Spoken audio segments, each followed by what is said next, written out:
Assalamualaikum warahmatullahi wabarakatuh. Perkenalkan, nama saya Adam Diatmaja. Di sini saya akan menjawab pertanyaan soal AIK yang nomor 1. Yang di sini soalnya, umat Islam termasuk umat manusia seluruhnya tidak terlepas dari adanya perbedaan pemikiran yang beragama sejak dahulu sampai sekarang. Nah, pertanyaannya, sebutkan salah satu aliran klasik dalam Islam dan jelaskan pemikirannya. Ya, di sini saya akan menjelaskan pemikiran-pemikiran klasik. Salah satunya adalah aliran nativisme. Istilah nativisme adalah kata nativisme yang artinya yang terlahir. Nativisme adalah sebuah doktrin filosofis yang berpengaruh besar terhadap pemikiran psikologi atau tokoh utama aliran tersebut adalah Arthur Schopenhauer yang didirikan pada 1788 sampai 1869. Seorang filosofis Jerman atau aliran ini identik dengan visi misinya yang memandang segala sesuatu dengan kacamata hitam. Aliran ini berpendapat bahwa perkembangan manusia itu telah ditentukan oleh faktor-faktor yang dibawa manusia sejak lahir. Pembawaan yang telah terdapat pada waktu lahir itulah yang menentukan hasil perkembangan menurut aliran nativisme tersebut.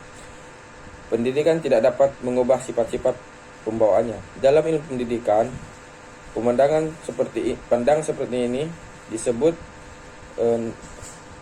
pativisme indigois, yang pendidikan yang tidak sesuai dengan bakat dan pembawaan anak didik akan berguna untuk perkembangan anak itu sendiri. Bagi nativisme, lingkungan sekitar dan berpengaruh perkembangan anak. Aliran ini menyatakan bahwa seluruh anak aliran menyatakan bahwa kalau anak mempunyai pembawaan jahat, maka dia akan menjadi jahat. Sebaliknya, kalau anak mempunyai pembawaan yang baik, maka dia akan baik. Nah, di sini nativisme itu menjelaskan bahwa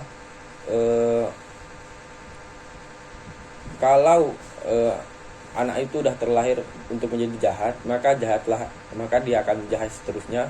Dan jika anak itu terlahir baik, maka anak itu akan dia akan berperilaku baik. Ya, di sini ada pertanyaan kedua, yaitu pada ormas modern apa perbedaan antara Muhammadiyah dengan Nahdlatul Ulama? Jelaskan. Ya.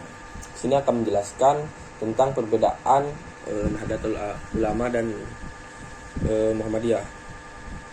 Perbedaan NU dan Muhammadiyah itu sangat banyak gitu. Seperti perbedaan sholat tarawih. Misalkan NU itu ngambil 20 rakaat, sedangkan Muhammadiyah 8 rakaat 9 rakaat dan disusul dengan 3 rakaat lagi. Nah, di sini banyak lagi seperti kunut dan banyak lagi perbedaan-perbedaan yang terjadi di antara Muhammadiyah tapi itu tidak dipermasalahkan. Selagi baik itu bisa-bisa aja menurut saya sendiri. Demikian, Assalamualaikum warahmatullahi wabarakatuh.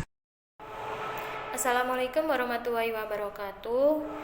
Perkenalkan, nama saya Fariska Agnesia dengan NIM 2022 111 2005. Saya akan menjawab soal pertanyaan nomor 2A dan 2B dan juga nomor 4A dan 4B. Nomor 2A. Buatlah narasi tentang Ahmadiyah dan bagaimana pendapat saudara.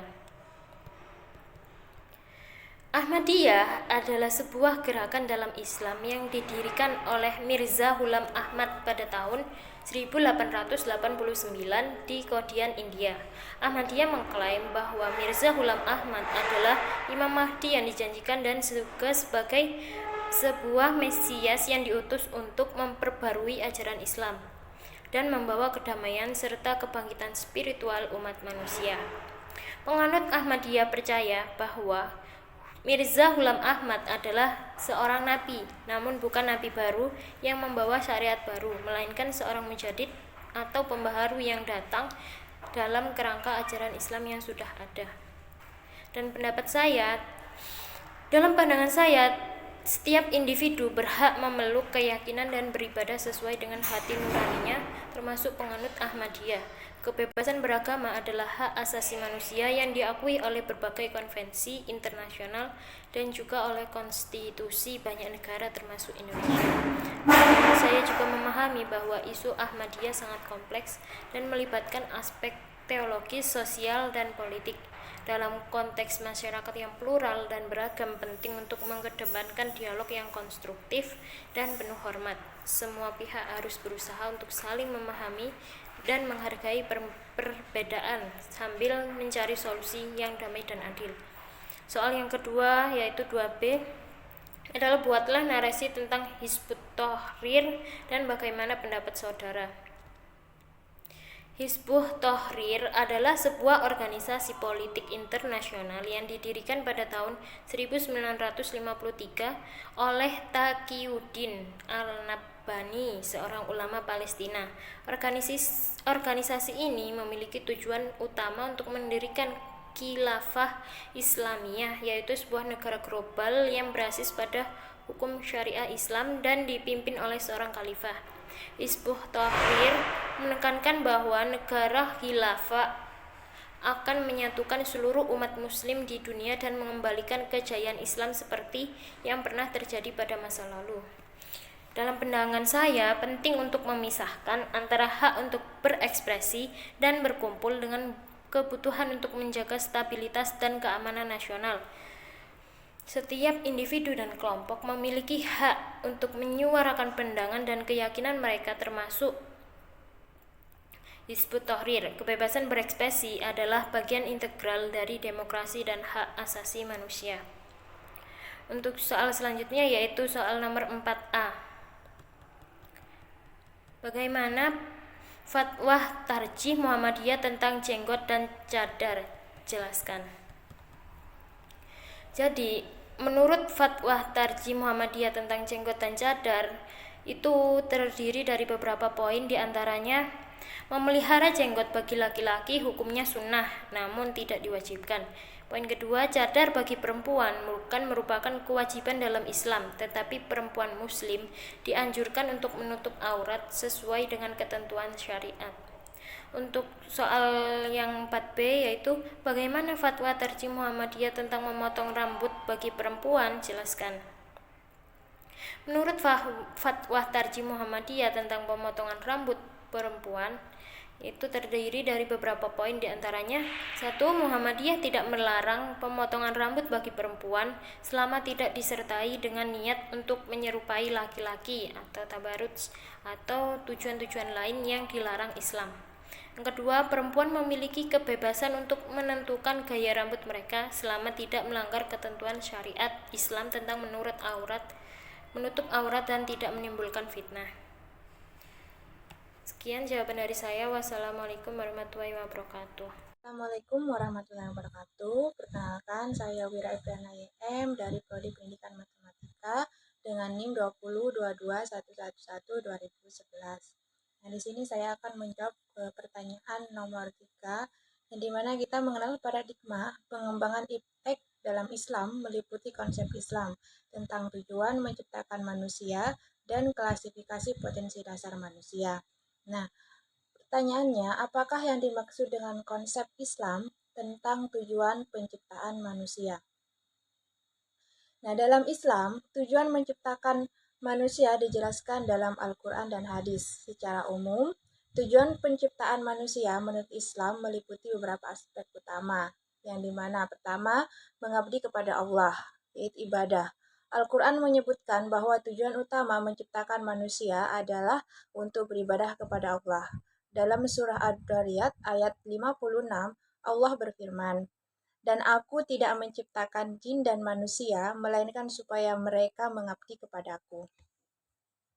Kedua, menjadi khalifah di bumi.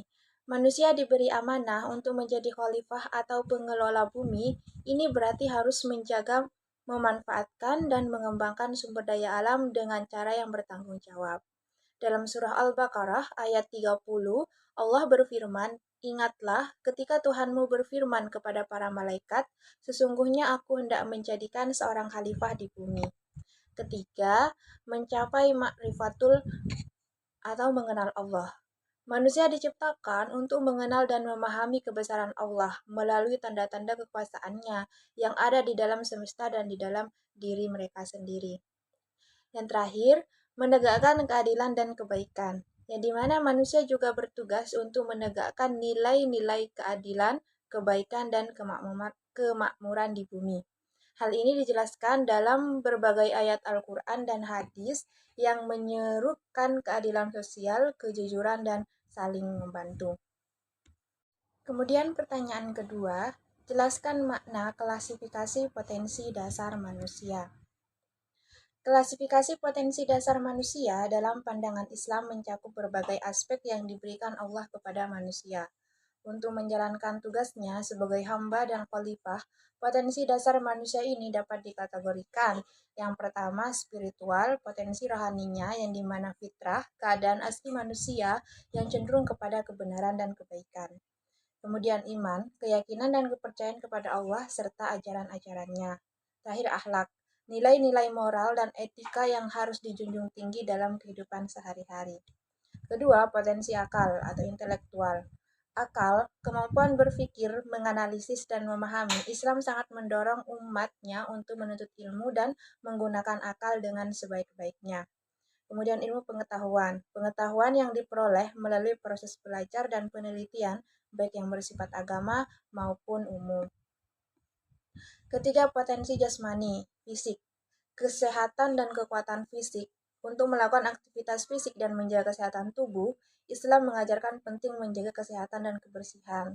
Keterampilan, kemampuan praktis yang dimiliki manusia untuk bekerja dan berkarya, seperti bertani, berdagang, dan berbagai keahlian lainnya.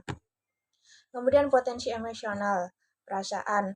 Emosi dan perasaan merupakan kemampuan untuk merasakan cinta, kasih sayang, empati, dan berbagai perasaan lainnya.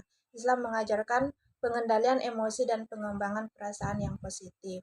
Kemudian yang terakhir, potensi sosial. Interaksi sosial, untuk berinteraksi, berkomunikasi, dan berkolaborasi dengan orang lain, Islam mengajarkan kepentingan ukhuwah, persaudaraan, dan gotong royong. Dengan memaksimalkan potensi-potensi dasar ini, manusia diharapkan dan dapat menjalankan tugas sebagai hamba Allah dan khalifah di bumi dengan baik dan mencapai kesuksesan di dunia dan akhirat.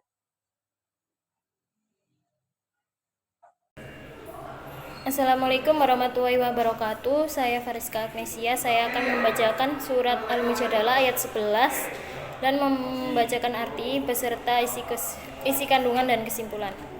A'udzubillahi minasyaitonirrajim. Bismillahirrahmanirrahim.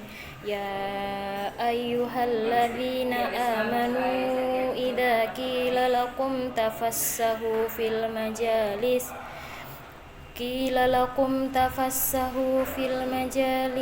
fafsahu yafsahillahu lakum wa idza qila usuzu fansuzu yarfa'illahu alladhina amanu minkum walladzina utul ilma darajat wallahu bima ta'maluna khabir. Sadaqallahul adzim. Yang artinya, hai orang-orang beriman, apabila dikatakan kepadamu, berlapang-lapanglah dalam majlis, maka lapangkanlah, niscaya Allah akan memberi kelapangan untukmu. Dan apabila dikatakan berdirilah kamu, maka berdirilah, niscaya Allah akan meninggikan orang-orang yang beriman di antaramu dan orang-orang yang diberi ilmu pengetahuan beberapa derajat. Dan Allah Maha mengetahui apa yang kamu kerjakan. Isi kandungan dan kesimpulan yaitu Allah memerintahkan kepada hamba-hambanya agar gemar menuntut ilmu serta memberi kemuliaan beberapa derajat bagi mereka yang berilmu pengetahuan. Wassalamualaikum warahmatullahi wabarakatuh.